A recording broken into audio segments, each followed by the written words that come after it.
كيفاش هاد الحب للصحافة من الصغر ديالك فوقاش بان لك ان هذه انك تاخذها كمهنة وكرسالة جبت قرب من عامين ما اشتغلتش، يعني كما نقولوا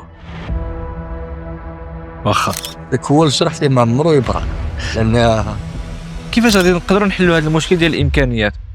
حنا بعض الانشطه ما كنكتبوهاش الخبر كتلقاها في صفحه فيسبوكيه. واش بصح كل جريده كيف ما كانت النوع ديالها كتخدم واحد الاجندات ديال واحد سواء تيار سياسي معين عرف لا راه كما نقولوا اي حاجه تنشرها انت متابع عليها.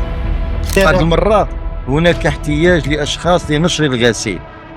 واش عندنا صحافة جهوية مهنية؟ يعني واش كاين بوسيبيليتي انه شخص يعيش على جريده محليه الا ما كانوش الاصدقاء؟ خص يكون داك الشيء مضبوط، خص يكون. لان عالم اونلاين بالنسبه لي هي كما نقولوا مرسول الحب. القضيه ديال يسرى الله يرحمها، يسرى الله يرحمها الاولى جريده عالم اونلاين كان الانسان ما غاديش يعرف الحقيقه ما واقع ليسرى. واش دركي ولات هاد السيبه في الدومين، يعني اي واحد قدر يحل باج ويدير فيها واحد المحتوى معين ويطلع العدد تاع الجمهور ديالو والنسب تاع المشاهدات، يقدر حتى هو يسمي راسو صحافي. وهادشي اللي ولينا كنشوفوه درك في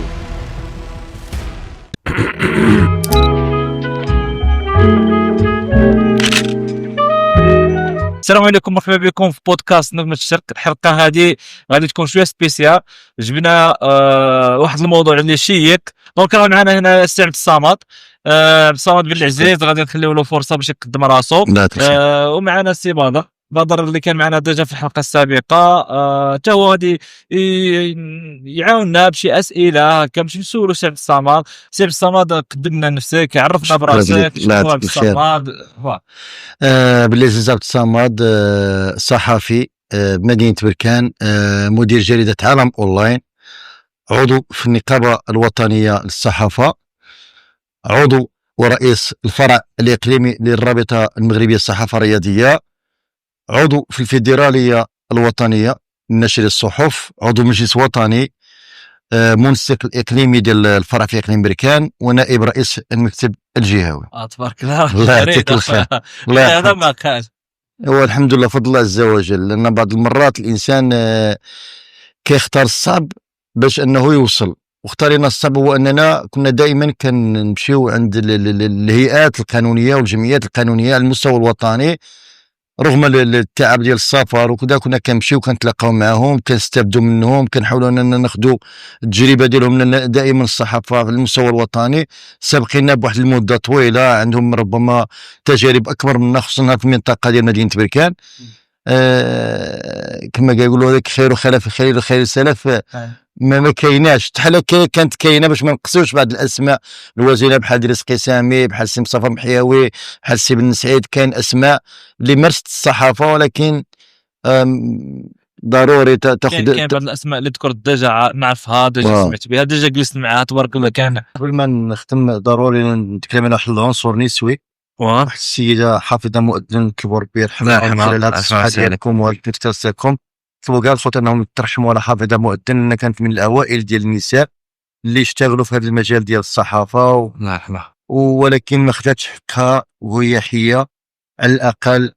كابناء المنطقه اننا نتفكروها وهي ميته وكبر الرحمه ان شاء الله. ان شاء الله. الله يجدد لها الرحمات. السؤال بغيت صراحه نرجع معك لله ولا سي صمد، كيفاش هذا الحب للصحافه من الصغر ديالك فوقاش بان لك ان هذه انك تاخذها كمهنه وكرساله من البدايه ديالها؟ نكون صادق معك، انا ما عمري خديت مهنه الصحافه كمهنه، ولكن خديتها بواحد الجانب اخر كرساله.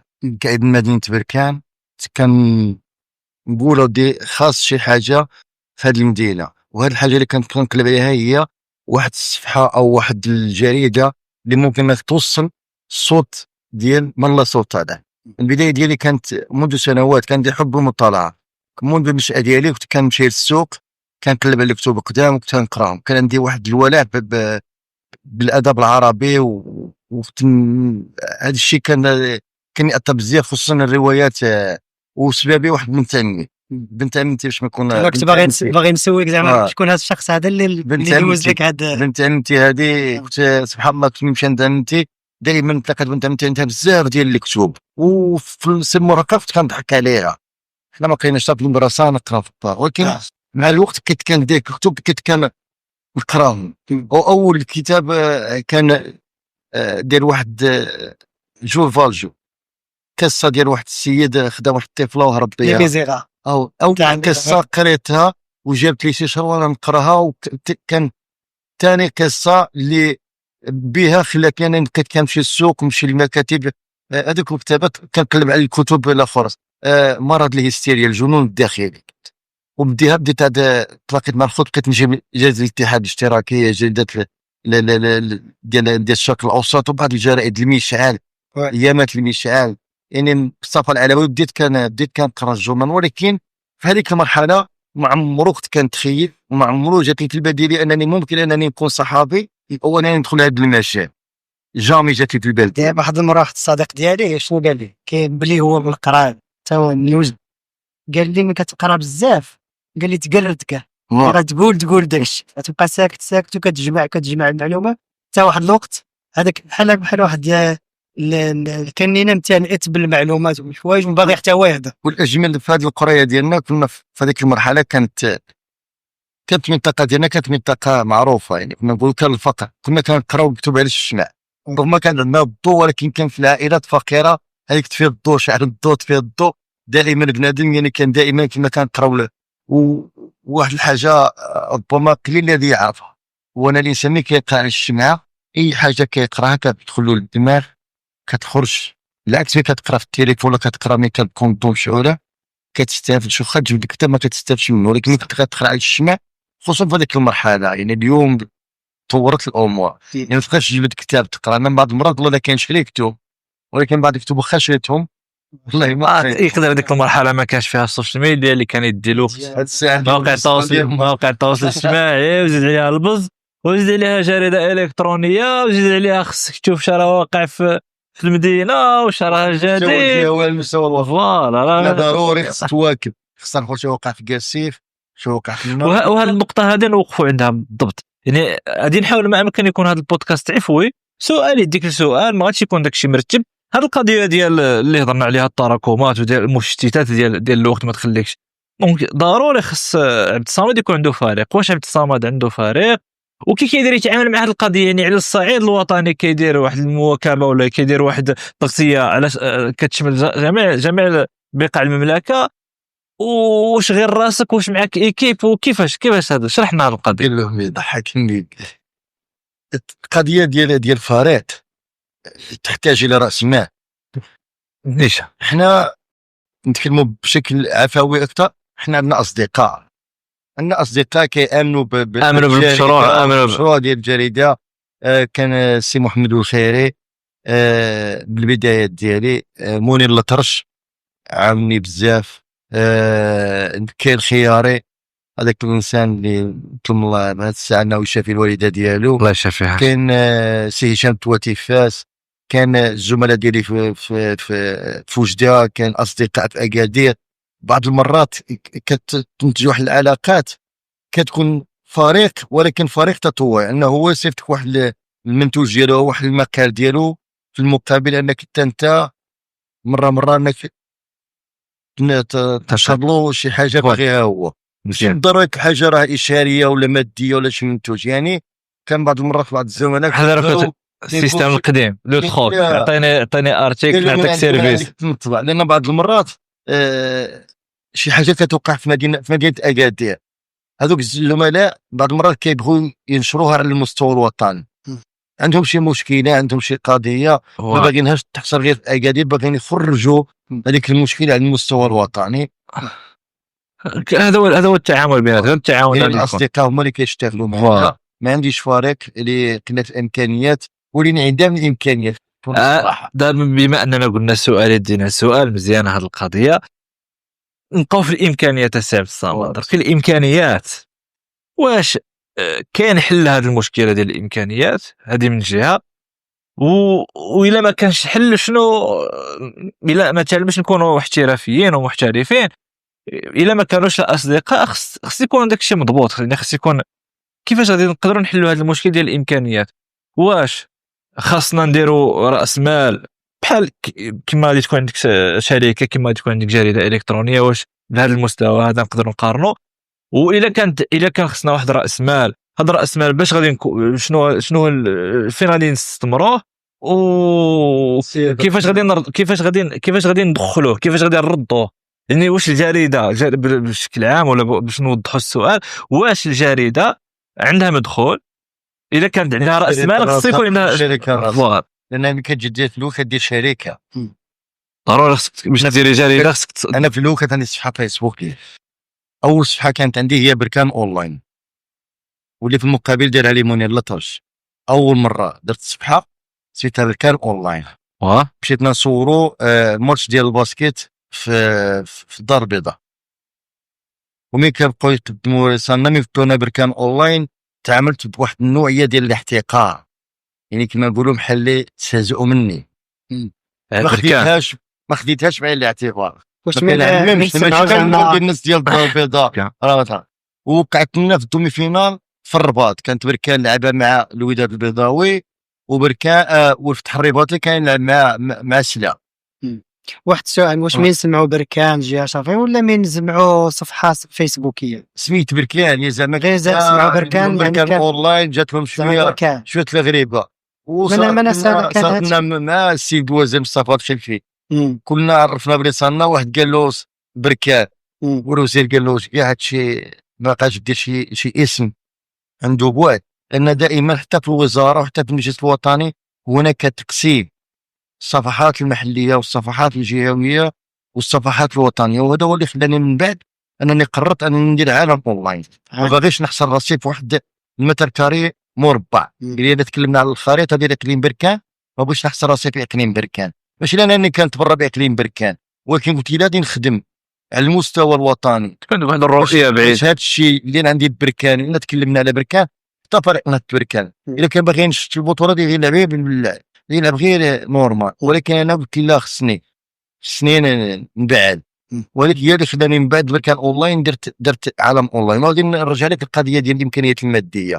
الجريده التوجه ديالها هو انك تجيب وصل نهائي من عند المحكمه وتدفع طلب وتمشي للوزاره وتقدم لهم طلبه كنأسست واحد الجريده ويعطيوك الاعتماد ديالها. الشركه الراس المال ديالها هو الاشهارات، هو الدعم، لان حتى في القانون راه الدعم ديال المجالس المنتخبه وديال الاخرى راه ماشي نوع من الشراء ديال الديمان. لان ملي كتكلم على بركان وعلى الدورات ديال المجلس البلدي وعلى الانشطه ديال الجماعات وعلى الانشطه اللي كيوقع في مدينه بركان، هو نوع المساهمه منك انت كجريده وكشركه بانك تعرف واش كيوقع في اقليم بركان.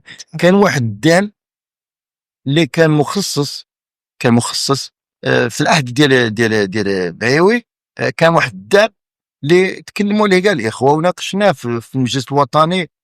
هو ان الجرائد على المستوى الوطني كتاخذ الدعم على المستوى الوطني، وجات خدات الدعم جهه الشرق، رغم ان جهه الشرق فيها عندها جرائد محليه اللي كيواكبوا الاحداث بشكل مستمر، العكس ذاك الجرائد اللي دات الدعم وهي ما كتواكبش الاحداث. ولكن لانها جريده وطنيه، وهذا هو اللي ولينا كنحسوا به اليوم كابناء المنطقه. هو ان ملي كتشد شي مسؤول وكتعطي له الميكرو كيقول غير عالم اونلاين، غير فلان.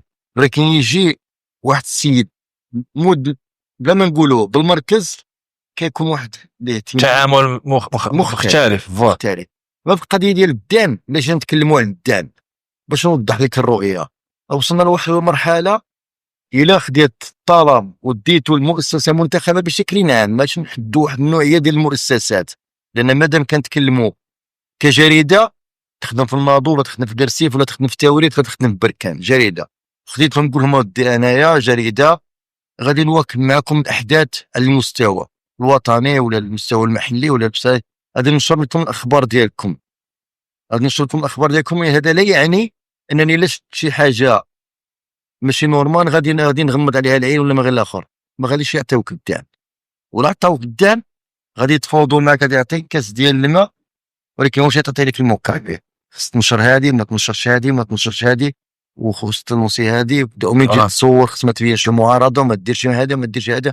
وما تصورش هيك الاخر ولا درنا شي مشروع ما كنعممش ولكن دونك حتى دركي على ما فهمت انه المدخول وقيل الوحيد ولا شبه اساسي لا ماشي الاشهارات، قيل راك الهضره ديالك هو الدعم، راك ضامن وهذا مضمون انك غادي كل سنه كتسنى واحد الدعم غادي يدخلك. الى اتفقنا، الى ما اتفقناش الى ما اتفقتوش راه ما كاين لا دعم، الى ما كانش الاشهارات ما كانش الفلوس. وهذا يعنيش انني ما خدمتش قدام واحد الجماعه غادي نبقى نحارب نبقاو في نفس القوس اللي حلينا.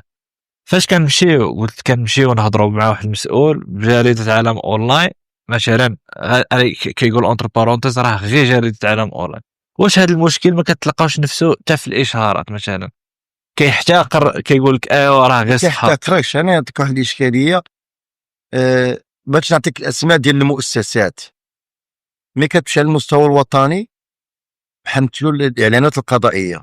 على المستوى الوطني الاعلان القضائي كدار ب 200 درهم 250 درهم. الاعلان القضائي على مستوى المركزي كاع الجرائد اللي معروفين كيستافدوا الاعلان القضائي. شرحنا الاعلان القضائي كان مشاهد ارض غادي تباع، اعلان ديال مزاد علني ديال دابا الاعلان القضائي فاش كنمشيو مثلا غالبا المؤسسات اللي كيصيفطوا هذاك المواطن يقول له سير شوف شي جريده دير لك الاعلان بحال هكا. بعض المرات بعض المدن كيقول له روح قلب على راسك، المؤسسه كتصيفطو كتقول له سير.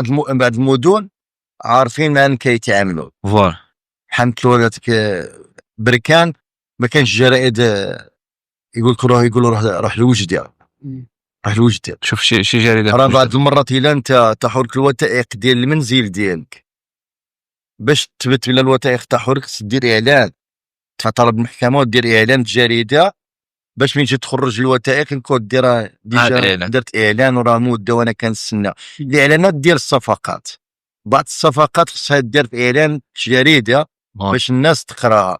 الغريب في الامر ان بعض الجماعات على المستوى ديال الاقليم كيمشيو يديروا اعلانات ديال الصفقات يديروهم في جرائد على المستوى الوطني، ما عرفناش السبب وربما عارفين السبب ما كيديروش مدينه بركان. يعني هذه الاعلانات القضائيه قضيه ربما العدد المشاهدات مثلا هذيك الجريده الوطنيه ربما اصحاب بركان كيتبعوا هذيك الجريده اكثر من الجريده الاقليميه. انا لا اتفق معك، ما كانش شي ارقام، لان جينا نتكلموا على هذه القضيه ربما السي عبد الرحمن عنده درايه اكثر مني. راه كان بعض الطرق اللي ممكن نكتب لك مقال هنا ببركان وتقرا في اكادير وتقرا في الصحراء، يقراو هما بركان ما يقراوش. ولكن كنتكلموا على جريده محليه فهي تواكب ما يقع داخل الاقليم بركان. وهالجريده المحليه كيكون كما نقولوا ابناء مدينه بركان عندهم درايه بها، يعرفوها، كتكون متداوله. يعني الخبار غادي يوصل لبركان سواء كما قالوا سواء كان زين ولا كان خايب. كيف صح. حتى انا عندنا نفس الشيء مثلا في مدينه زايو عندنا واحد الجرائد معروفه صحاب زايو عاد كيدخلوا نورمالمون يعني الجرائد الاخرى الوطنيه نورمالمون على ما كان المحلي كيبداو بها. انا اسمح لي استاذي كان بعض الجرائد على المستوى الوطني اللي كانت كجريده وطنيه، وهذه راه كانت عندي مداخله في واحد اللقاء فنية البيضاء.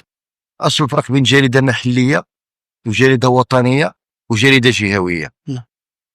الا كانت البطاقه اللي كتخرج من المجلس الوطني اعلى السلطه فيها بطاقه صحفي مهني، ما فيهاش هذا محلي وهذا جهوي وهذا وطني. يعني وهذه في الجريده الوطنيه الا جينا نتكلموا بلي نوم ديالها جريده وطنيه راه خصها عندها في كل جهه يكون عندها واحد 7 ولا 10 ديال الناس خدامين معاه، يكون واحد جوج في الناظور، واحد جوج في وجده، واحد في قرسيف، واحد في التوريت، واحد يقدر يكون حتى القضيه ديال الدعم اللي قلنا قبيله يقدر يكون هذا هو السبب. اغلب الجرائد ما عندهمش هذا الكلمه. فوالا يقدر يكون سيرين بجهه الشر، ولكن كيكونوا جرائد محسوبين. نعرف جرائد على المستوى الوطني عندهم مراسل واحد في جهه الشرق وغير معتمد، مراسل كيصيفطوا واحد الاجره شهريه وكيصور في الناظور وجده وقرسيف والسعيديه وكيدير المنطقه كامله، وهي تسمى جريده وطنيه وانت تسمى جريده محليه. فهمت السيد رح هذا السؤال واش عندنا صحافه جهويه مهنيه؟ نقول لك الحقيقة عندنا مبادرات شبابية. كاين ناس اللي اشتغلوا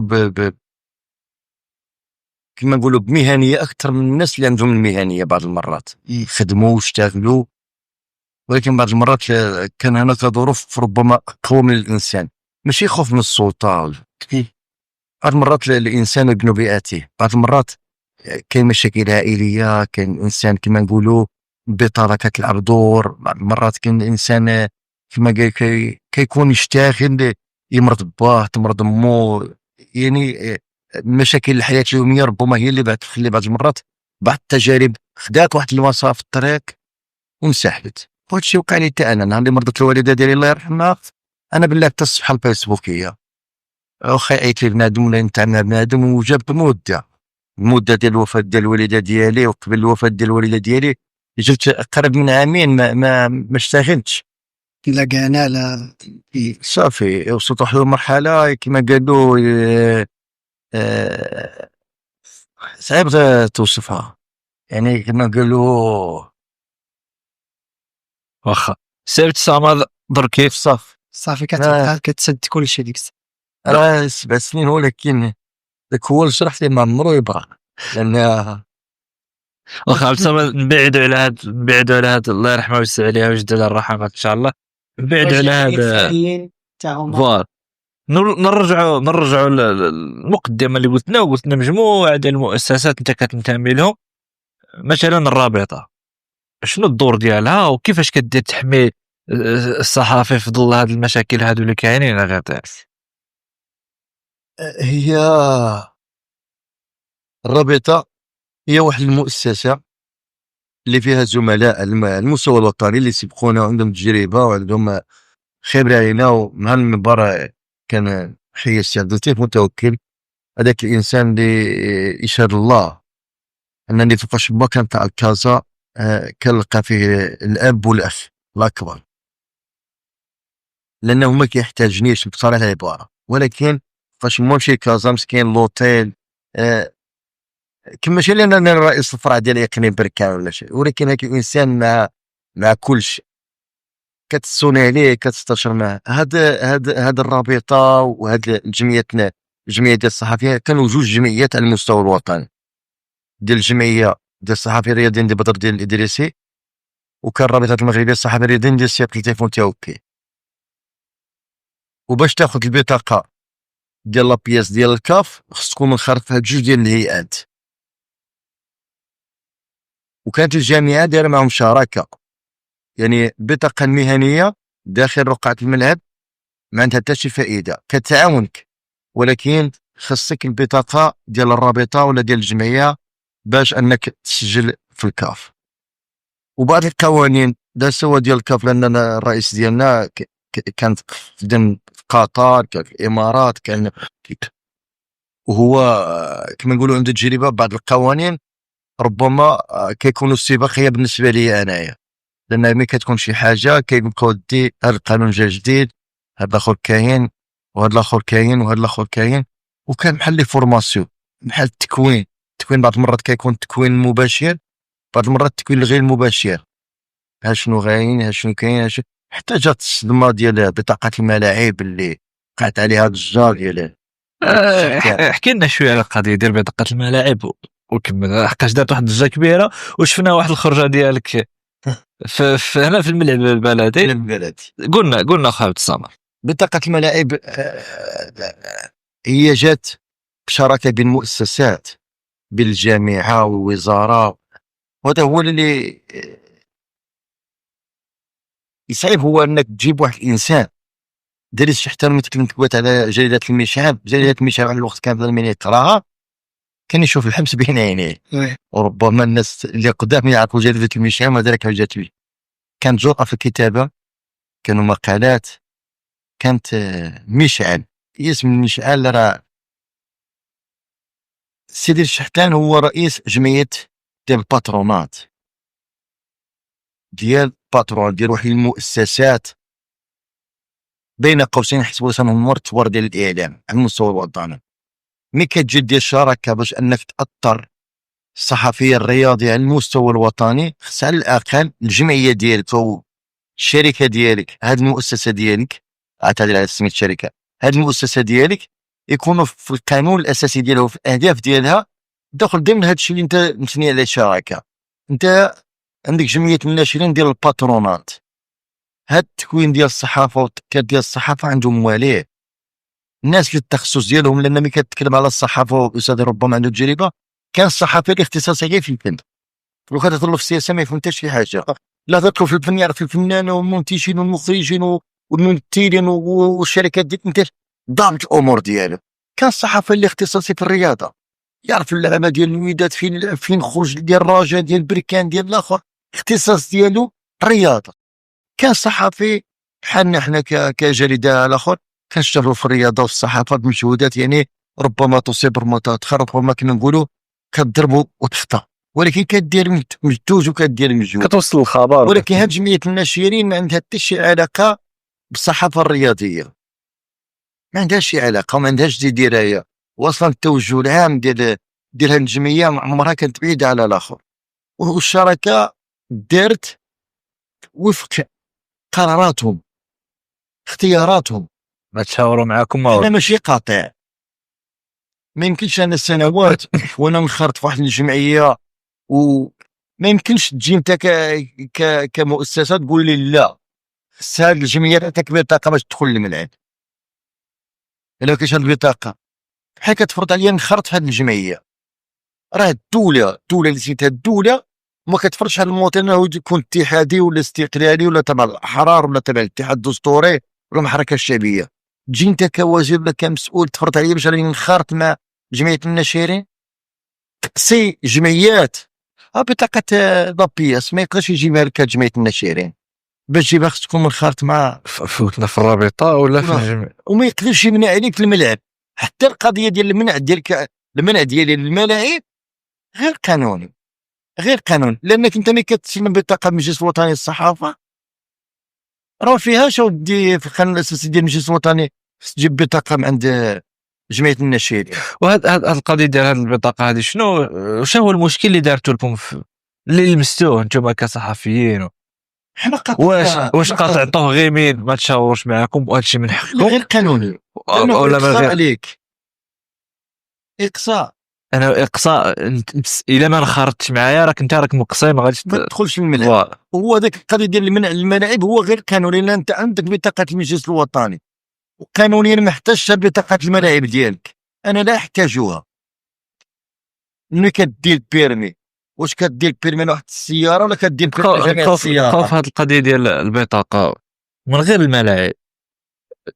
قبيله هضرنا قلنا كاين مجموعه ديال، سمح لي اخويا بدر الا كان عندك شي سؤال راني عندي اسئله شويه شخصيه. قبيله كانوا عندك مجموعه ديال تدخل قلت اودي كاين صفحات، كاين اللي ما عندهمش القانون، كاين نبقاو في هذه القضيه. واش دركي ولات هذه السيبه في الدومين، يعني اي واحد قدر يحل باج ويدير فيها واحد المحتوى معين ويطلع العدد تاع الجمهور ديالو والنسب تاع المشاهدات، يقدر حتى هو يسمي راسو صحافي. وهادشي اللي ولينا كنشوفوه درك في نهضروا غير بدعي المدينه ديالنا، ونقدروا نديروا اسقاط على المستوى الوطني، لانه كاين هذا النموذج تاع المستوى الوطني. بطبيعه الحال ما حاجه ملي كتكون في واحد المدينه صغيره، عارف لا كانت في المدينه، لا كاين يعني كاين حتى نماذج يعني نقدروا نقولهم بالاسماء. غادي نتكلموا بشكل عام. كان عدد من الصفحات الفيسبوكيه كانت بركان، ولكن كان اشخاص هما اللي عندهم هادشي اللي كتبتو عليه نتايا، عندهم الحصان. بحالاش الحصان؟ عندهم الحصانه مقابل واحد الحاجه، انهم كيشتغلوا باريحيه، ربما عندهم الصلاحيات اللي ما يحتاجوهاش هنايا. حنا بعض الانشطه ما كنكتبوهاش الخبر كتلقاها في صفحه فيسبوكيه. عندنا العديد من الصفحات الفيسبوكيه اللي كاينه بركان، ولكن كاين صفحات معينين كتكون عندهم الاولويه بحال هكا. اولويه واخا ما عندهمش، ما عندهم لا بطاقه المجلس الوطني، ما عندهم حتى شي حاجه، ما عندهم حتى شي صفه كاع، صفحه فيسبوكيه. وزعما هاد الصفحات الفيسبوكيه علاش زعما نبقى اقوم الجريده؟ لا ماشي لا اقوم الجريده، لا مازال ما وصلناش للارقام ولا صفحه فيسبوكيه عندها اولويه وعندها علاش ما مشاش دارت القانون؟ علاش حتى لهاد الوقيته راه عاد كتخدم بهذه الطريقه العشوائيه ديال القانون غادي يعرف القيمه ديال داكشي اللي راه كاين شغل. ما فهمتش. يعني بعض المرات ملي كتكون جريده وكيكون عندك واحد النوعيه ديال القراء، لانك ملي كدير جريده عرف بلي راه كما نقولوا اي حاجه تنشرها انت متابع عليها. وإلا ما كانش عندك انت القانون كجريده ولا ما كنتش جريده ونشرت بحال ولينا في السجن. الا ما كانت عندك جريده ونشرت شي حاجه راك في السجن. في السجن انا ما كانش في السجن. انا اللي فهمت تقدر لأن بعض دير المرات هناك احتياج لاشخاص لنشر الغسيل،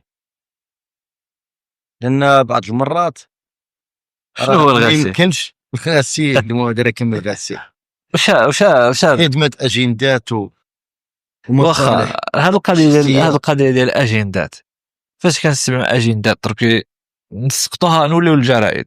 واش بصح حل الهضره كدور؟ واش بصح كل جريده كيف ما كانت النوع ديالها كتخدم واحد الاجندات ديال واحد سواء تيار سياسي معين ولا شي مؤسسه غادي معينه؟ نجاوبك على جوج ديال الاسئله. هذا هو اللي تكلمنا في الشق ديال الدعم. الا خديت الدعم بواحد المؤسسه تفرض عليك في واحد التوجه تولي تخدم الاجندات ديال واحد الشق الثاني في الوزاره، وهذا الشيء كاين على باقي الجرائد. في الوزاره كان القضيه ديال الجرائد الحزبيه والجرائد اللي تابعه للمعارضه والجرائد اللي عندها التوجه الخاص ديالها.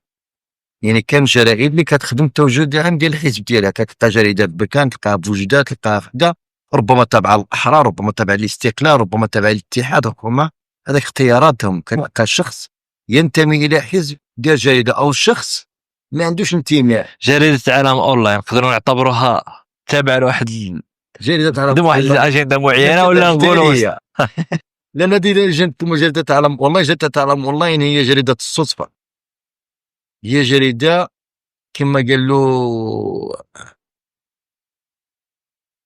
20 فبراير كنا كنحتاجوا من ينشر الاحتجاجات والمشاكل اللي كتعيشها المدينه في 20 فبراير.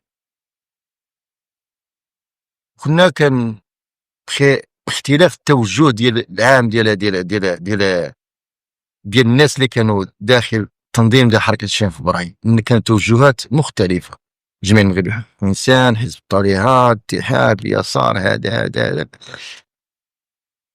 كانت واحد الخليه اعلاميه هي اللي كتنشر الاخر. وبعدها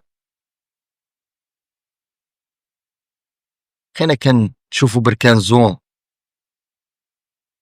بقيت كنتلاقى مع الدراري تحرك معاهم. اوريو 24 نهار اللي تشقوا على بركان زون داروا اوريو 24 تما بديت نخدم مع اوريو 24. من مور اوريو 24 اشتغلت مع واحد الجريده على المستوى الوطني، تم استغلالها باش استغلال هذيك المرحله. غادي ندوك البطاقه وغادي نخدموك وهذه كذا وهذه كذا وهذه كذا.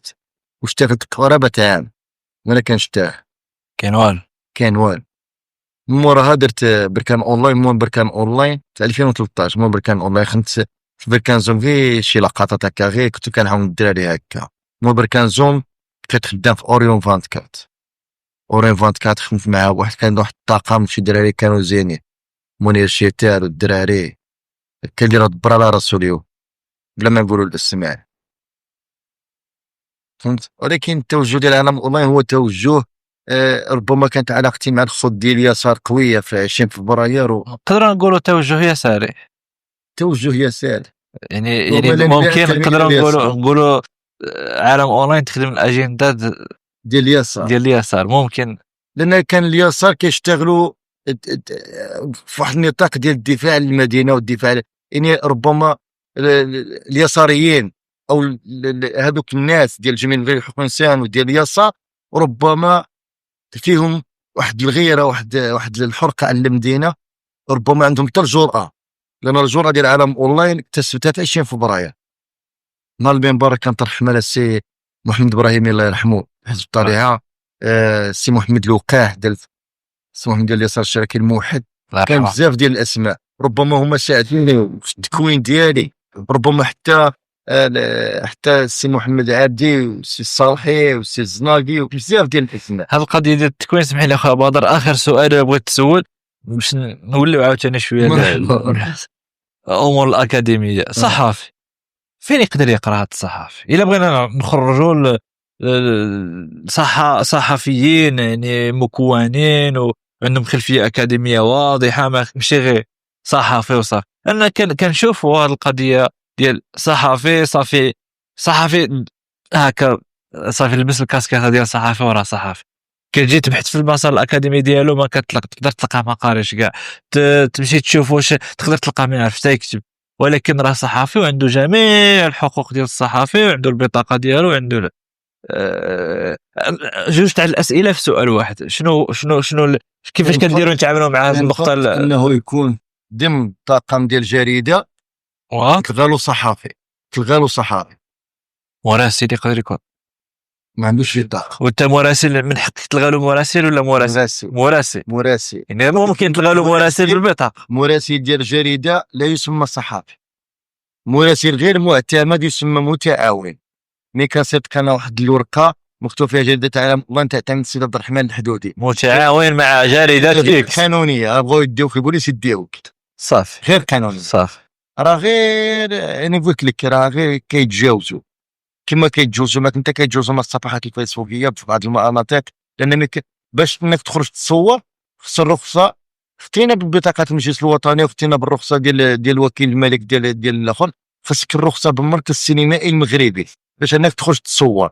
اربعه الصفحات الفيسبوكيه كيصوروا الحوادث، تيصوروا النار في وسط البوليس، وكيصوروا الدكره ديال البوليس، وكيصوروا في المحكمه، وكيصوروا في العماله وكذا، ولا ما لا من يحاسب. القضيه اللي تكلمت عليها ديال التكوين والتقطيع، هناك مراسل هو انني شفت واحد الحاله معايا كنقول دفوا وقعت هذه وهذه وهذه وهذه وكان كاع نكتبها لك، هذاك مراسل.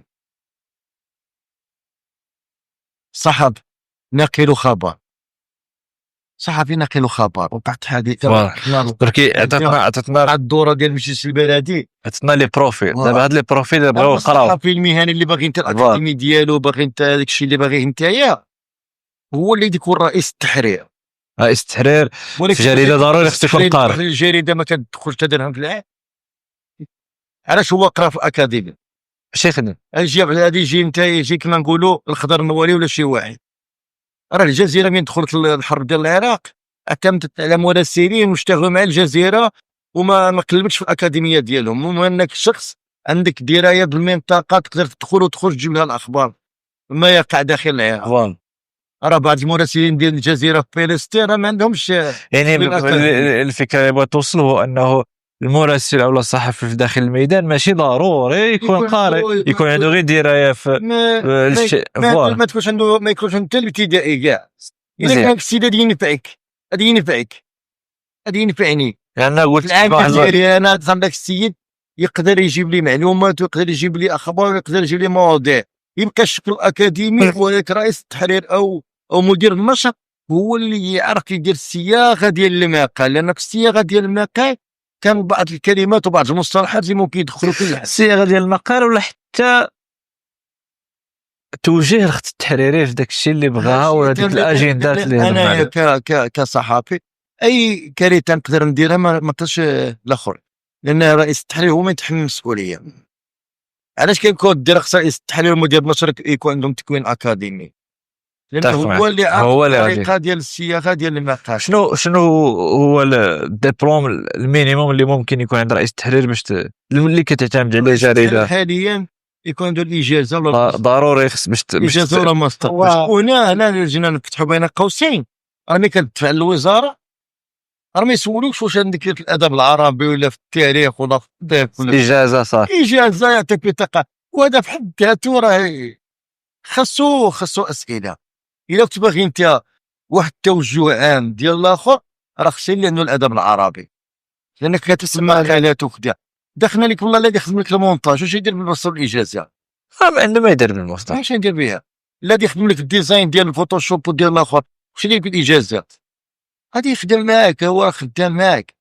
راه حتى السكرتيره اللي كتنظم المواعيد وكتبدا على المكالمات والاخر حتى هي عشان الكود دي كان الشركه والجريده تبع الشركه، راه اللي يخدم مع الشركه يقدر يخدم مع الشركه وتسجل، لان حتى ملي كتمشي للاخر كيطلبوا منك اودي استاذ عبد الرحمن، كيطلبوا منك لا سنساس،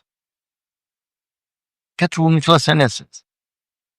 انا خديت الدبلوم ديال التسويق في عام في كازا وخديت البطاقه، ولكن كنت ديجا خديها. وكان الدبلوم ديال عامين وكان الدبلوم ديال 3 سنين، ولكن الدبلوم ديال 3 سنين قرا واحد السيد عنده 18 عام 19 عام، نادي يتخرج بعد 3 سنوات في 21 22 عام يقدر يمشي يخدم مع شي جريده، يقدر يخدم مع شي لاخر. ولكن الجريده على المستوى الوطني واش عندكم دايرين على المستوى الوطني شنو كاين؟ راه العدد من الجرائد تفايت، وجرائد ورقيه كبيره تفايت. راه بعض الجرائد كما تكلمت انت راه جريده تبع الحزب الفلاني، راه بعض الجرائد مشى الحزب مشات الجريده مشى الحزب الدعم اللي راه عندها كيجي لها من الحزب، لا متفق معك سي بازار. بالنسبه لرئيس التحرير، رئيس التحرير في جمله بحال المخرج ديال الافلام، خص يكون عنده واحد المجموعه ديال المعارف، يكون فاهم في السياسه مزيان، يكون فاهم بزاف د الحوايج في الفن، يكون عنده مولينت. ماشي ضروري الدبلوم، بعض المرات مهم بزاف، ولكن حتى داك الالمام ديالو باش حتى يدير داك التحرير، باش يكون عارف فين راه غادي. ماشي ولكن كتنا الملاحظه ديال ديال الصناعي راه هو مدير نصر مدير التحرير. صدق تقدر تدوخ، تقدر واحد شويه غادي منا تذهب شويه منا دير منا، بصح راه التحرير على حقه وطريقه، عارفين باغي يمشي، عارفين بغا يمشي بهاد. كاين اسماء وازنه لا في مجال ديال السياسه ولا في مجال ديال الصحافه كيعتمدوا على الذكاء الاصطناعي في اخراج المقالات وفي العديد من الامور.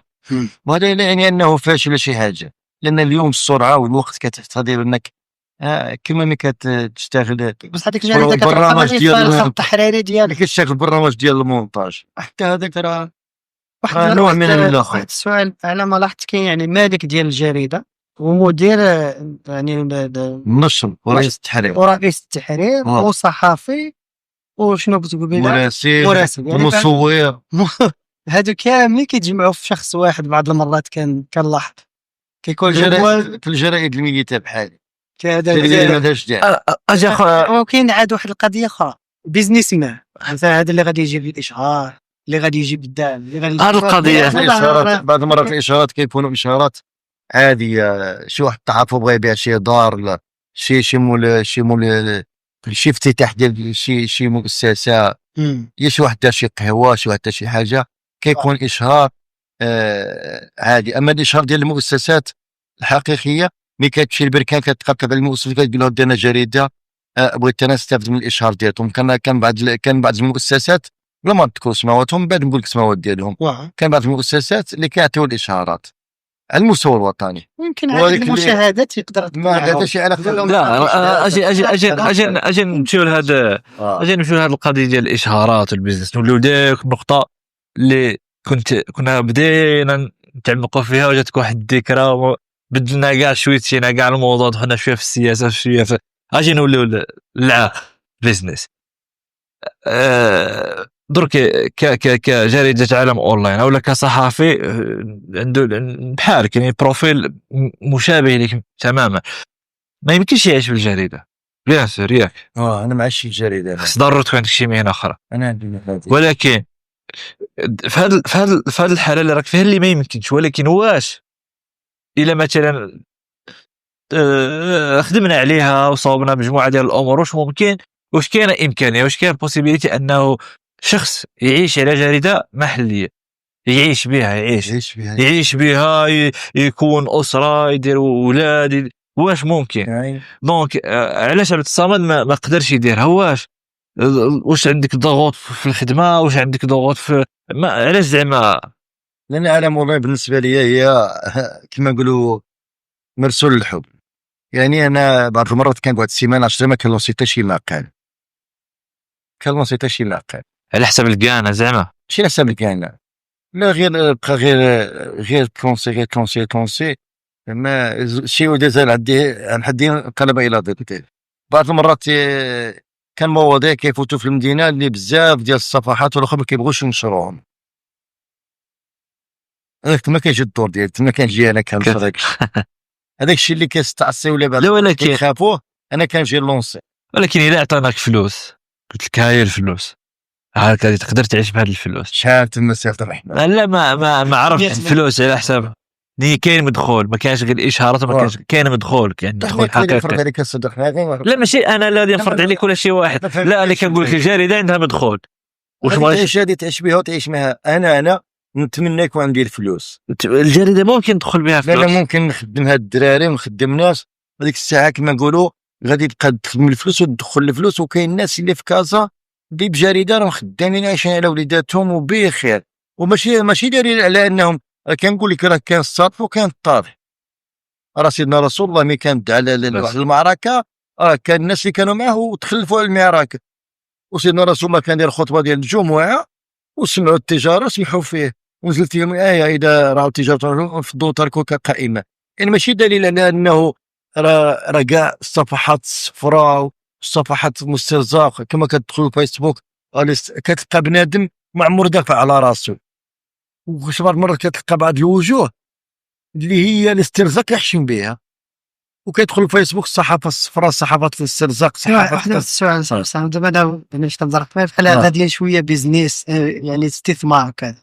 مثلا شي واحد نفترضوا شي واحد عنده الفلوس وتقول له مثلا راه واحد 100 مليون لهاد الجريده هذا، هو دابا شنو كيهمه؟ كيفاش غادي يرجع ديك الفلوس؟ يرجعها كيفاش اذا كان امكانيات الماديه والماتريال والقوام. كيفاش الا خدم اجنده بعض الشركات ما كيهمهمش الجانب هذا الشيء اللي كنتكلموا عليه هنا ديال رئيس جامعه وديال المنتخب وديال الاخر. كان بعض الشركات وكان اوتيلات وكان الاخر اللي كيهمو المنتوج، كيشوف الصفحه واقفه وقويه وكذا اجي تصور له ودير له بيبليسيتي. كان بعض الانشطه اللي كيتصور بالمقابل. راه ماشي ضروري كاع الانشطه. مثلا هذيك الفلوس غادي تستثمرها نتايا باش توصل لهذوك الناس اللي عندهم اشارات. بعض الجرايد عندهم غير علاقات مع ناس وقابضين الاشاره. بعض المرات ديك ما مشيت للمارشيكا وهي تابعه للجهه الشرقيه وكما دي جريده محليه وبغيت ندير معكم كونفونسيون ديال الاشهار وكذا، قال كنعطيو غير الجرائد الوطنيه. فهمت؟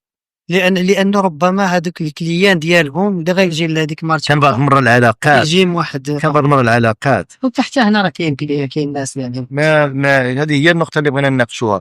راه بعض المرات كتمشي المدير ديال المؤسسات ديال البيت هذا نكون يطلع الوجديه وما يطلعوش نكون يطلع لكازا، خاطر حنايا غير فرع جهوي خص تاع الكازا هما اللي كيعطيو الاشارات. ولكن بنوك بحال مؤسسات ديال العقار بحال كان شركات خاصه وكان شركات عموميه اللي كيعطيو الاشهار. كان الصفقات العموميه اللي كيتلونساو في الجرائد.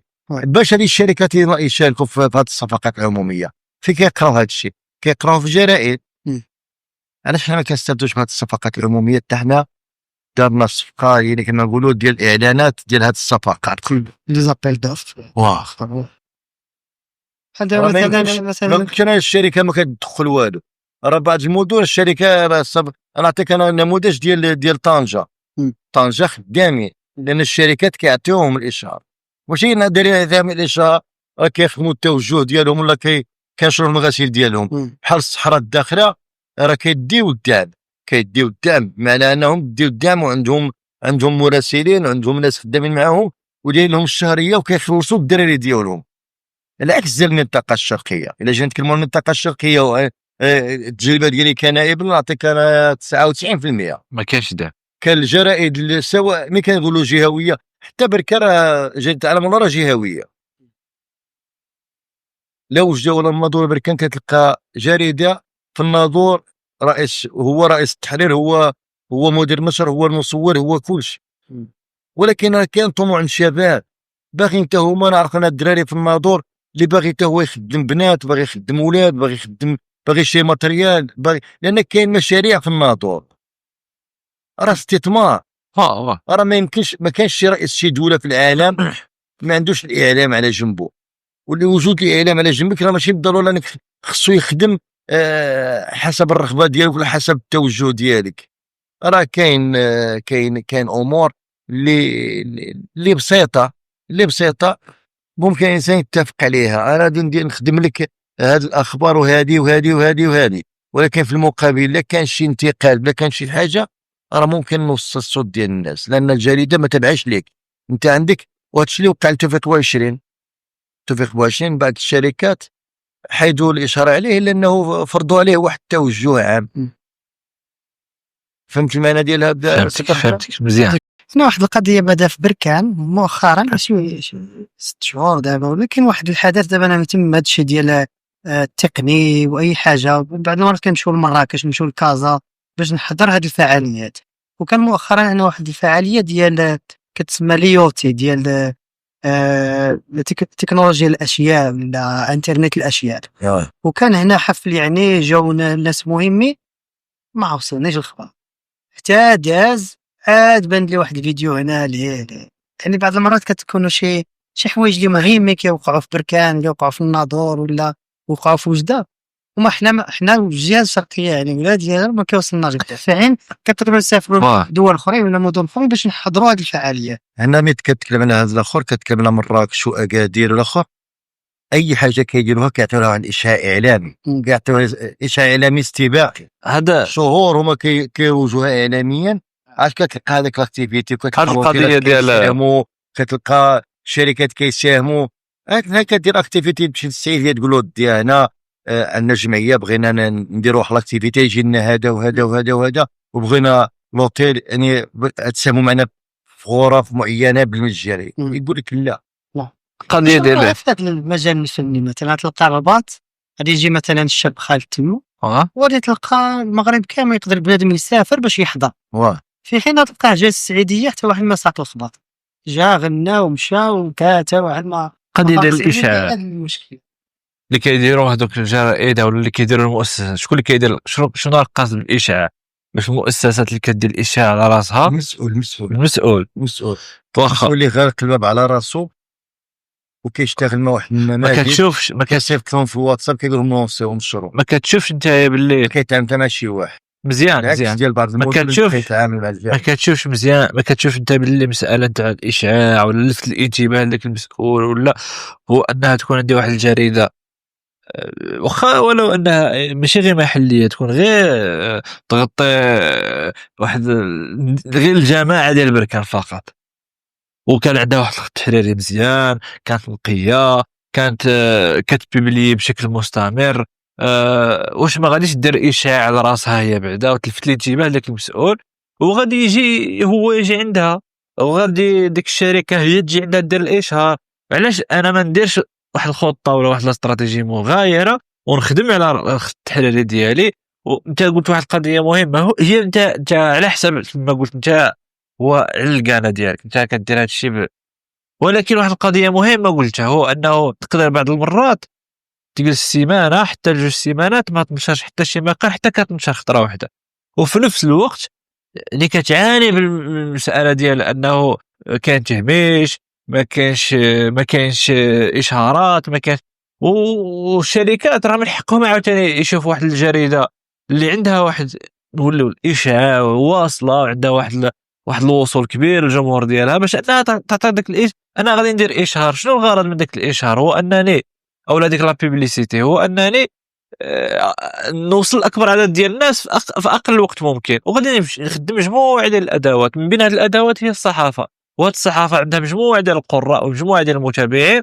دونك انا غادي ندير فيها واحد الاعلان ولا ندير فيها واحد لا بيبليسيتي باش انها ما كنجاوبك على السؤال اللي كيكون السيمانه في السيمانه كنلونسي هذا ماشي داير لانني ما باغيش نلونسي. ما كانش مواضيع اللي تقدر تنشرهم، ما كانش مواضيع. خديت واحد المرحله تجربه قلت على السياسيين ندير معهم حوارات ولكن بشكل مختلف. باش نجيب السياسي يبقى يقول لي درت يوصل الميساج ديالو ونقول له شوف يعني كنت ندير موضوع كما كيدار في كازا كما كيدار في الرباط كما كيدار درك كما دايرين درك تبارك الله الله يعطيك الصحه. ونتمنى ان شاء الله ان الموضوع هو ناجح وان شاء الله غادي ينجح. اغلب السياسيين ما كيبغيوش فوقاش كيعطيك السياسي التصريح في كتكون شي حاجه زينه ويجي يعطيك التصريح ولا بغى يدير الحمله الانتخابيه، ولكن بشكل عام ما كيبغيش يعطيك التصريح. يعني انا ماشي ما بغيتش نشتغل، بعض المرات كيقيسك الاكتئاب والياس.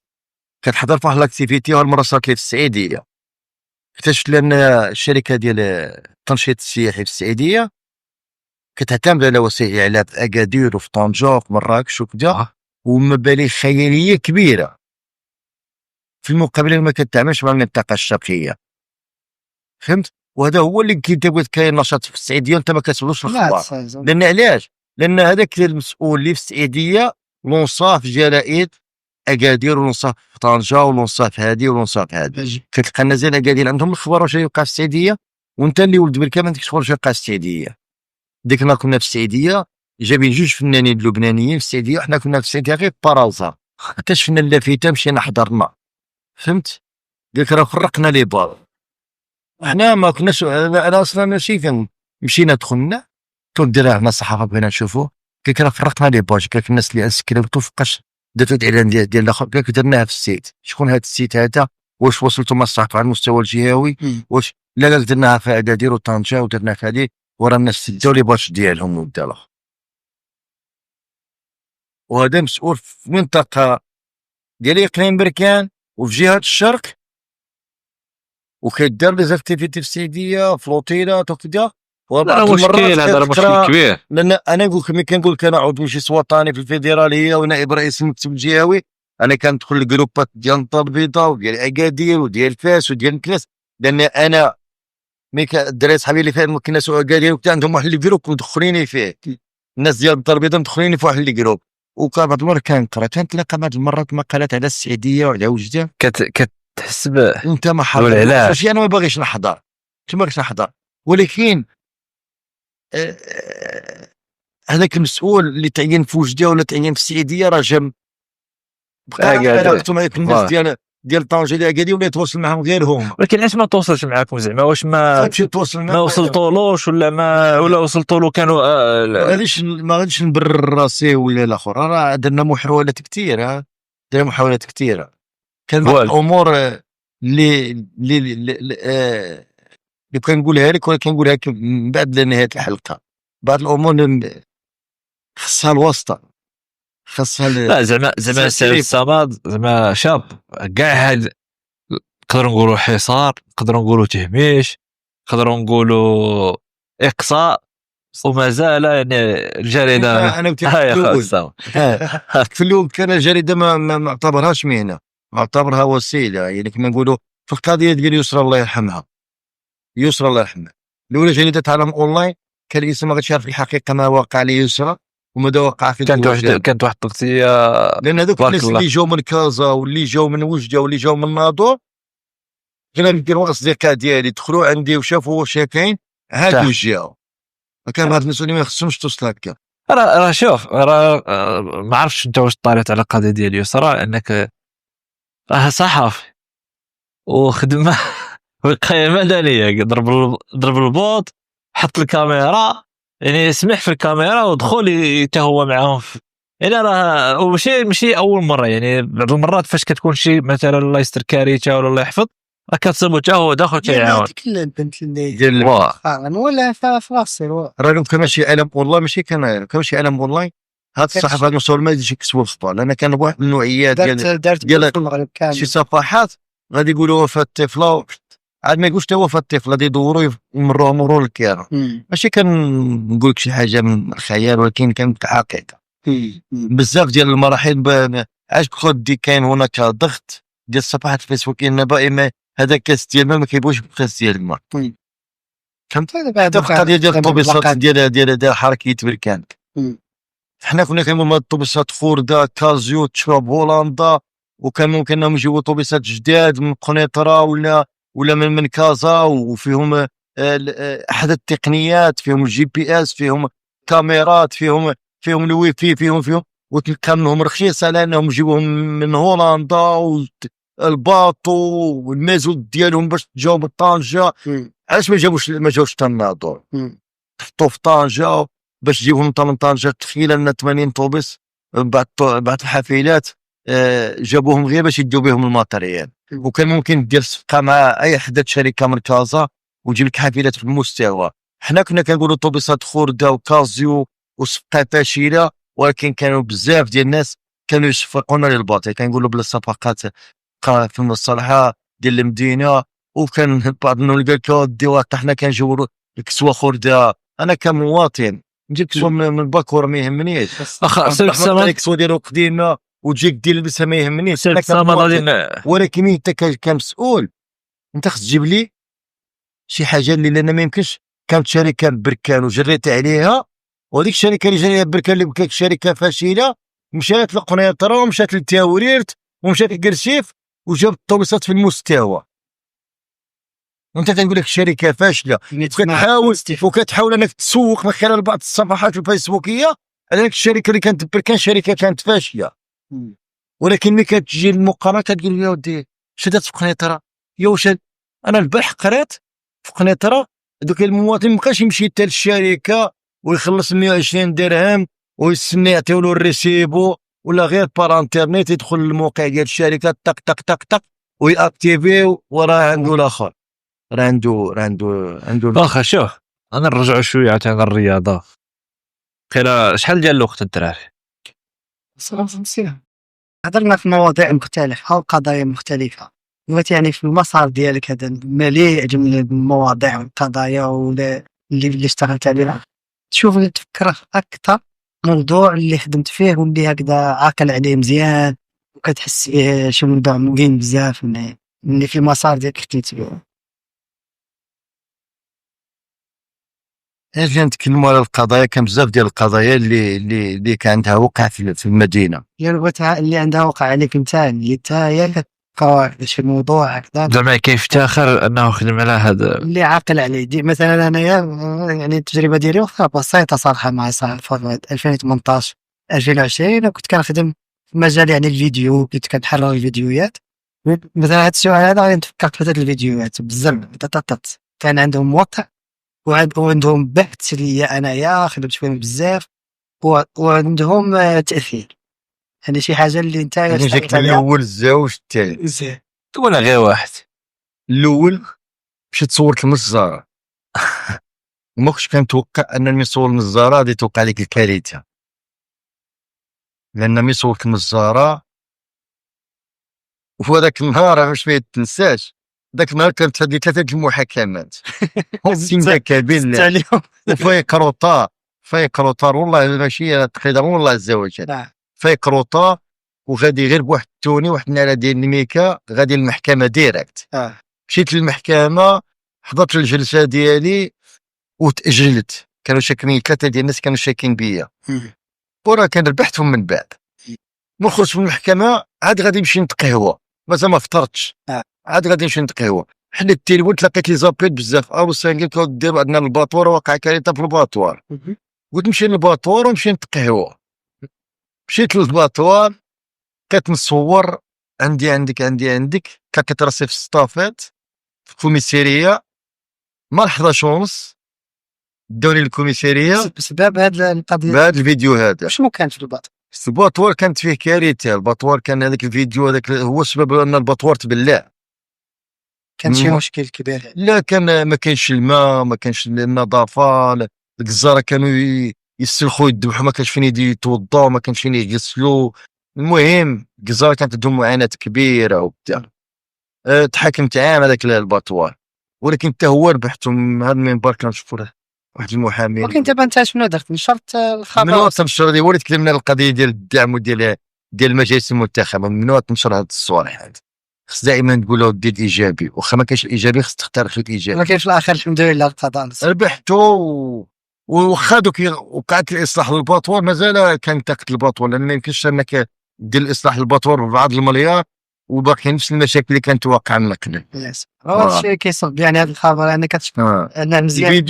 الفيديو الزوج سببه موظف عطاني معلومه وديته للتفتيك على الموبيله ديالي وديته للواد ديال بوديله. قال لي ودي راه بوديله واش وقع فيها. ومشيت للاخر بقيت كنصور لقيت لان كانت الوقت كانت شي 25 مليار جات لبركان من اجل تهيئات واصلاح الانابيب ديال الصف الصحي ديال مدينه بركان.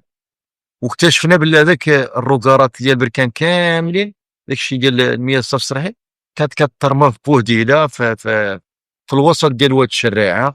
وذاك الفيديو من صورته جاب مليون مشاهده، وكان رقم صعب بالنسبه لي، صدمني. فوقاش كان هذا؟ هذه في البدايات ديالي في 2014 2015. وفي هذيك الليله جات دوزيام المغربيه والمود ديال يسرى صدمني بزاف. داك الفيضان داك اللي طاحت، لاننا كنا كننتقدوا السياسه ديال الاشغال اللي كانت وقعت بركان، ونبهنا لهذيك العشوائيه في الاشغال والوفاه ديالها. كما في هذاك الفيديو كانت اخر نسمه في شي عامل اقليم بركان، والمسؤولين اللي كانوا اشتغلوا على المشروع ديال التاهيل ديال المدينه. لان التاهيل ديال مدينه بركان عاد فروقات، وغادي تشوفوا النتائج ديالها من بعد، ولا تشوفوا المحاكم ديالها من بعد. لان مدينه بركان فيها انتكاسه المستوى ديال البنيه التحتيه، دار الغودرون، دار التريطوار، ولكن حمايه المدينه الفيضانات، مجاري ديال المياه، ديال الامطار ما كاينش. بالتصامد اخويا قدرنا في نص ساعه، ياك نص ساعه تقريبا. نحاولوا ما امكن اخويا التصامات. واخا نسولوا اخر سؤال ونختم. صراحه والله الا انا بعدا استمتع قبيله ما كنتو كتهضروا جالس كتستاهل. نسولوا اخر سؤال. تشرب عليه الماء بعدا ما تقدر تشرب عليه، تقدر نهضه بركه نهضر بركانيه تبارك الله، غاديه في واحد المسار مزيان. حصدنا مجموعه ديال الالقاب بالجد وبالاجتهاد. كاين مجموعه ديال المنابر الاعلاميه، صفحات فيسبوكيه كما هضرنا عليهم قبيله، كيشككوا في هذه الانجازات اللي دارتهم نهضه بركان. دونك هذا حرب اعلاميه وضغط جماهيري عادي، يعني كاين هذه اللعبه. وغير هو احنا تفوقنا في ارضيه الميدان، خدينا الالقاب، تفوقنا على جميع الفرق، ولكن كنشوف باللي الاعلاميين تفوقوا علينا كلاونا. واش لحقاش المدينه صغيره او لا لحقاش الجهه ما متعاونينش مع بعضياتهم باش انهم يتكتلوا ويدافعوا على هذا، وفي المقابل عاوتاني مثلا وجده نتعاونوا كاملين ونعطوه واحد الاشاعه اعلامي الى غير ذلك، الناظر الى غير ذلك. فين كاين المشكل؟ وحنا كنغارديو وكنجاوبوا غير كنردوا، ما كنعطيوش واحد الصوره استباقيه لنهضه بركان. ديما حنا في الاعلام كنصيبوا راسنا غير كنغارديو كنجاوبوا واحد المجموعه ديال الانتقادات وواحد المجموعه ديال الاولى. هذيك الحرب الاعلاميه على فريق نهضه بركان شكون كيقودها جوج ديال الفروق. هذوك جوج ديال الفروق سواء قبلنا او ما قبلناش. واخا اسمح لي قبل ما تكمل باش تسترسل مزيان. جوج ديال الفروق كيقودوا، نقدر نمشي معك في هذا الطرح، ولكن هذوك جوج ديال الفروق اللي كيقودوا هاد الحرب الاعلاميه كما راك تقول، نقدر نقول لك المدى ديالها او التاثير ديالها راه مابقاش جوج ديال الفروق. تقدر تمشي لطنجه يقول لك نفس الهضره اللي كيقول لك دوك جوج تاع الفروق، ماشي فوار. علاش؟ لان هذيك المدينه عندها ابناء ديالها هنا بركان، ونعرفهم وصحابي وعايشين بركان وكبرين بركان. ملي كتلعب بركان مع ديك الفروق كيقطعوا التيكي باش هذوك الفروق ماشي جاك الفرق. هو عايش في بركان قدام بركان وكيشجع عليك الفرقه ديالك. كاين هذه القضيه حتى حنا عندنا اصحابنا كيديروا ولاد بركان اللي عايشين في كازا وعايشين في الرباط وعايشين في فاس وعايشين في طنجه. ملي كتلعب بركان في طنجه كتلقى ولد بركان كيمشي يشري التيكي ديال بركان. غير المساحه اجماليه ديال مدينه بركان مقارنه مع المدينه هنا كيوقع. ولكن علاش حنا ما كناخذوش المبادره؟ ومدينه بعدد السكان ديالها مع المدينه بحال بركان. هنا القوه ديال العداء. ولكن اسمح لي بركان الا جينا ناخذوا التموقع ديال البوزيسيون ديال راه ما كتمثلش الاقليم اللي كتقول لي فيه واحد 16 جامعه، ولا كتمثل 8 ديال الاقاليم على ما اظن، وكل اقليم عنده واحد لا موين ديال 16 جامعه ولا 20 جامعه. كيجيو بالحسيمه. هذه شهاده للتاريخ. انا ملي كتلعب بركان عندي صحابي بالحسيمه كيقول تشيلنا 10 تيكيات وشدنا 15 تيكيات، ولكن كنقول لك على راسي انا. ولكن كان دراري اخرين عندهم علاقات مع الناس ديال الحسيمه اللي كيشريو التيكيات. كاين الناس ديال مادور اللي كيجيو كذلك، كيقولوا لي كيجيو. بركان تمثل مدينه بركان. انا كنظن انا باش نقول بركان تمثل مدينه بركان، ولكن كتقول راه كيجيو من الحسيمه يتفرجوا في بركان. هادو سميتهم ما عندهمش فروق. بدل الاولى تنافس بالعكس ديال مدينه وجده من في وجدها كان فريق ممتاز. ولكن قلت لك اعلاميا لا نهضروا اعلاميا واش ما يمكنش. علاش هما اعلاميا تكتلوا كامل المغرب تكتل على بركان وبركان ما قدرش يكتلوا فقط جوج ولا ثلاثه تاع الاقاليم على دخلوا في واحد الحرب مع هذوك جوج ديال هذوك الاعلام داك الفروق. ما كتشوفش هذا الشيء خساره وضغط على اللاعبين كيشكل واحد الضغط على اللاعبين قراراتهم اختياراتهم. لما بعض المرات ملي كانت واش دوك كنتكلموا كجمهور ولا كنتكلموا كاعلام كنتكلموا كجمهور عنده قوه بشريه لان 16 عماله دينا اللي في واحد المرحله تلقى الناس في طنجة في اكادير وفي التاريخ كلهم كيشجعوا هذوك الفروق هذا، وهذا امر طبيعي وامر عادي. فروق مرجعيه دعوه السلبيه كتنافس. حتى اليوم ملي كتمشي بركان كنمشيو مراكش تلاقي حنا الدراري. انا مشيت في الحرب ديال في الحرب عاود اشتريت ديال الحوس صافي شي نوت قلت له في الحوس مشينا للحوس تلاقينا ناس اللي كيشجعوا بركان والله ماشي مجاوله. تلاقينا ناس ديال مراكش والحد كيشجعوا بركان. مشينا لاسفي تلاقينا الناس كيشجعوا بركان لان حنا كنهضروا اعلاميا علاش حنا كنقارضوا يعود النهضه. اسمح لي في هذه القضيه. بما انك كتدافع يعني كتدافع على فردي ما ديتيش على قبل الاداره. لا كنهضر اعلام. انا كنهضر اعلام. درك غادي تجي واحد الجريده ولا واحد الصفحه غادي اتاكيو النهضه غادي يشكوا في هذاك الشيء اللي كنديروا في بركان وحنايا شنو غادي الدور ديالنا غادي غير نكارديو لا وغير تكارد غير لاكارد غير الرد على الانتقاد. غادي نجاوب في هذه القضيه.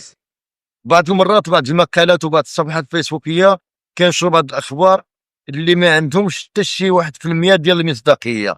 حتى باش ترد عليهم راه غادي تولي بحالهم. فهمت راسهم مع الرد ما تقدرش ترد على واحد الانسان هو جايب خبر كذوب. بعض المرات كيكون باغيين واحد اللعاب وكيمارسوا واحد الضغط واش اللاعب ما يجيش للبركان وكيبقاو ينشروا الاخبار وفوزي القشع دخلوا هذه وهذه باش اللاعب ما يجيش للبركان وبركان ما تفاوضش معاه باش يمشي يلعب لعبات الاخرى من لي زانغريدو من كما نقولوا العطريه اللي كنزيدوها على المرقه راه بنفس الشيء. كيمارسوا الضغط على ومارسوا الضغط على ماكين الشعباني. هو جاب كاس افريقيا ومارسوا عليه الضغط قالوا له الدرك انت راك ربحت ليش راك تلعب معاه في المغرب اش راك تلعب مع بركان مين راك تلعب في المغرب علاش داروا لك على مستوى الفوار داروا لك السؤال حرجوه باش يبقى خاطره ويتعصب ويمشي لانهم كانوا خايفين انهم ينافس على كاس العرش وينافس على ولكن هذا الشيء كيعود للاداره ديال النهضه ما كتواصلش مع الاعلام على المستوى. هذه لا فيزيون ديالهم يقدر تكون هما راهم عارفين شنو فوالا بما انهم كيحصدوا هذه الالقاب دونك حتى هذه لا فيزيون غادي تكون غادي نقولوا انها صحيحه راهم غادي في الطريق الصحيح حتى في هذه القرارات ديالهم القرارات ديالهم. ولكن نقول لك على المستوى ديال الجهوي هناك ضعف في التعامل مع الاعلام على المستوى ديال الجهه. يعني كاين بزاف ديال الدراري كيجيو من الحسيمه ويجيو كذا ما انا نقول واحد القضيه ونتكلموا صريح العباره. الرجاء والوداد المسير ديالو مخير عنده جريده ديالو وعنده صفحات فيسبوكيه ديالو بعكس ديال نهضه بركان عندها صفحه وحده رسميه. هما ملي تجي للكازا كتلقى المؤخرين عندهم صفحات فيسبوكيه ديالهم وملي كيديروا لك لي كرو ديال كيتفقوا عليك راه كيتفقوا عليك 150 جريده في صفحه وكيبقاو يكتبوا كيتفقوا صافي كيقولوا ديال هذا اللاعب يجي يلعب كان راه مارسوا عليه الضغط يبقاو يكتبوا اللاعب ويصيفطوا وكذا حتى كيلعب يولي يخاف يلعب مع بركان.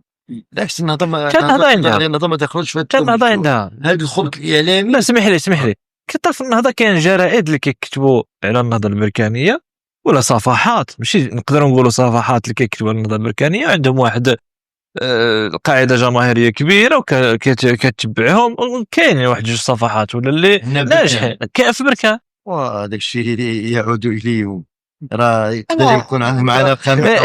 علاش زعما ما يكونش حتى حنا عندنا مجموعه ديال لي باج كما راك ساهل هذه القضيه ماشي واعره وعندهم امكانيات ماديه.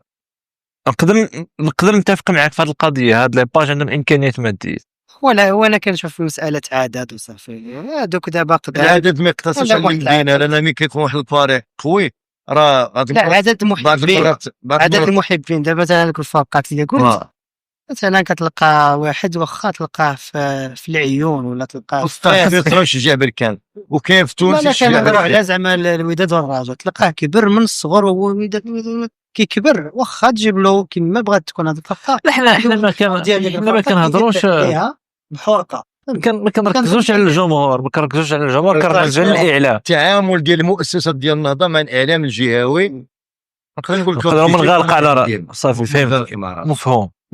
يعني الا انت كمؤسسه اعلاميه بغيت شي خبر من النهضه ما غاديش تقدر تجيبه من النهضه، تجي عندك طرق اخرى باش تجيب لك الخبر. كان تجيب واحد اللاعب ما تقدر تسول بعض الاشخاص اللي داخل النهضه ما يشتك المعلومه في واحد الظرف وجيز ديال نص ساعه ساعات، تلقى بعض الجرائد على المستوى الوطني ناشرينه لانهم كان هناك من يتواصل معه.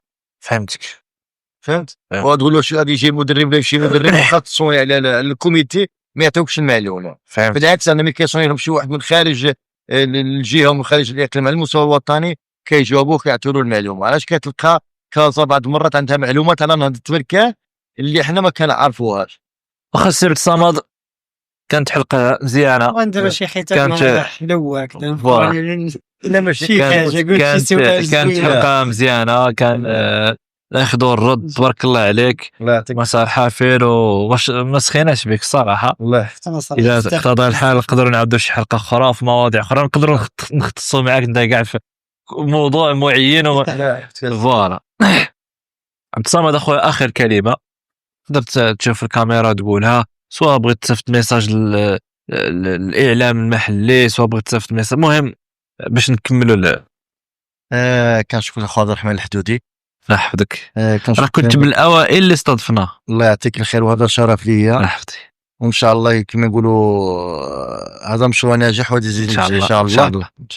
نتمنى من ابناء المنطقه انهم يشجعوا المواهب ديال المدينه انهم يتفاعلوا، لان بعض المرات كتلقى واحد البودكاست بحال هكا ديال بركان ما كتلقاش مع التفاعل، العكس انهم يكون شي حاجه من خارج الاقليم كتلقى ولاد بركان كيبارطاجيو. يعني بعض المرات نعطيك انا نموذج عليا انايا باش ما نكثرش عليك لان قلنا دقيقه. كيكون واحد الموضوع حنا بركان كتكون سجلات على اونلاين ولاد بركان ما كيبارطاجيوش ولا نشاطوا شي جريده من خارج نفس الموضوع يتبارطاج. يعني بعض المرات انا كنجي نصور واحد الصديق ديالي واحد النشاط ملي كندخل الصفحه ديالو كنتلقى بارطاجا الصفحه نفس الموضوع اللي صورت له نتايا هو صوروا له شي جريده اخرى بارطاج. فهمتك. هذه هي الاخر اللي كنتمناها. كنتمنى في صفحات الفيسبوك يكون عندهم شويه انتماء للمدينه وانتماء لهذا الاقليم هذا، لان المسؤول مهما طالت المده ديالو غادي يغادر ارض الوطن، فبالتالي تبقى غير السمعه ديالك والاخر. يعني الكرامه ديالك فوق كل اعتبار. يعني شنو نقول لك، يعني زي ما نقولوا ارتقوا فإن القاع قد امتلأ. فهمت؟ يعني المسؤول مهما كانت علاقتك معاه بعض المرات غادي يرحل. فهمت؟ راك تبغي قلت غيغادر ارض الوطن. غادر ارض الوطن لان المدينه بالنسبه لي هي الوطن. هو الوطن الاكبر هو المغرب، ولكن هذه المدينه هي الوطن ديالك، هو الانتماء ديالك. لانه واخا تعيش في اكادير وتعيش في الداخله غادي تطلع على بركان، ولكن ملي تخرج المغرب كيولي الانتماء ديالك للوطن ديالك بصفه عامه. كيقولوا وجه الرساله ديال ابناء مدينه بركان خاصه وابناء المغرب عامه. تحياتي لك وشكرا سي عبد الرحمن، شكرا الصديق ديالنا، شكرا اننا نكونوا خفاف طرف عليكم. شكرا جزيلا اخويا عبد الصمد، شكرا على هاد المعلومات كامل اللي عطيتنا وهاد الوقت اللي عطيتنا، واخا كان عندك شويه الضغط واخا شكرا جزيلا. بيخليك الى هنا نوصلوا لنهايه تاع الحلقه ان شاء الله، نشوفوا في حلقه اخرى ان شاء الله مع شي ضيف اخر. تحياتي.